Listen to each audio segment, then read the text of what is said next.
হ্যাঁ বন্ধুরা, যে গাছটা স্ক্রিনে দেখতে পাচ্ছেন, এই গাছটার নাম হচ্ছে নীল গাছ। এই সেই নীল গাছ, যে নীল গাছ নিয়ে বাংলার বুকে রক্তঝরা, রক্তক্ষয়ী বিপ্লব এবং অশান্তি এবং নীলকর সাহেবদের অত্যাচার মনে করিয়ে দেয়। নীলকর সাহেবদের অত্যাচার। এই নীল গাছকে 10-11 দিন জলে ভিজিয়ে তামার পাত্রে এর কষটাকে ফুটিয়ে ফুটিয়ে ছোট্ট করে শক্ত হয়ে গেলে এটা বরফি আকারে কেটে নিয়ে টুকরো টুকরো করে ইংল্যান্ডের বাজারে একে রপ্তানি করা হতো। এই বাংলার বুক থেকে এই নীল গাছ থেকে বাংলার বুক থেকে এই নীল গাছ থেকে নীল তৈরি করে ব্রিটিশরা তাদের ব্লু কালার রঙের চাহিদা মেটাতো। ঠিক সে সময়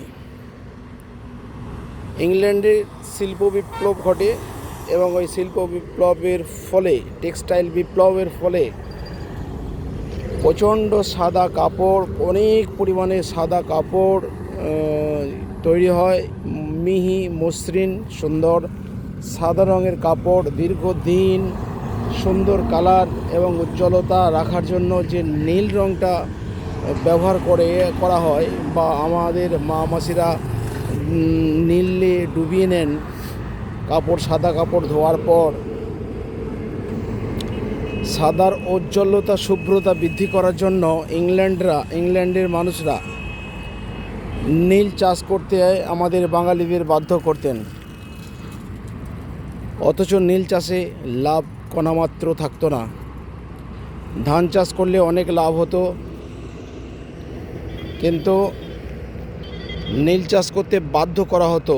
বেত মারা হতো, চাবুক মারা হতো, পা দুটো বেঁধে গাছের ডালে ঝুলিয়ে দেওয়া হতো। এই বাঙালি আমাদের বাবা এবং জ্যাঠা কাকা, এদের ওপরে রক্তক্ষয়ী অত্যাচার চলেছে।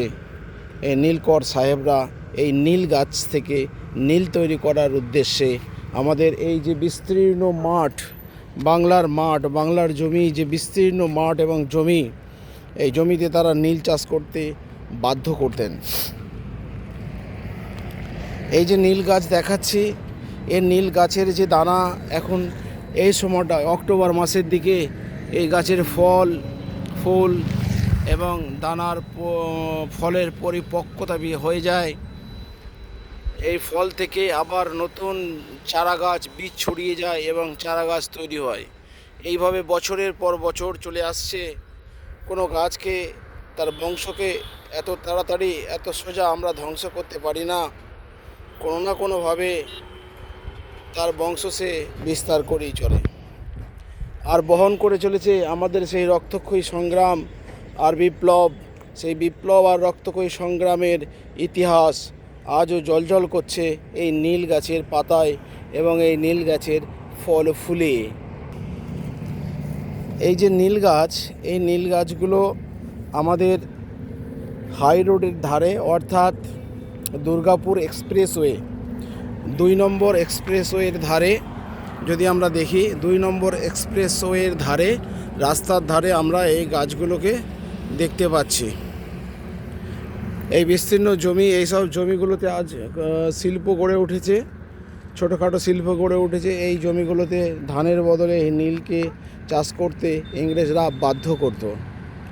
তারই ইতিহাস বহন করে চলেছে। 1660 সালে নীল বিদ্রোহ ঘটে। বাংলার মানুষ, আমাদের বাবা, ভাই, দাদা, কাকা, জেঠেরা এই নীলকে নিয়ে আন্দোলন করেছিল। নীল চাষ না করার জন্য আন্দোলন করেছিল। সে আন্দোলন এতটাই প্রখর, এতটাই জোরালো ছিল যে ইংরেজরা কোনো মতেই এই আন্দোলনকে আটকাতে পারেনি। হিন্দু মুসলিম সকলে মিলে এই আন্দোলনে সামিল হয়েছিল, যে আন্দোলন পরবর্তীকালে ভারতের স্বাধীনতা বিপ্লবের পূর্বসূরি হিসেবে বাঙালি আজও দাঁড়িয়ে আছে। পলাশির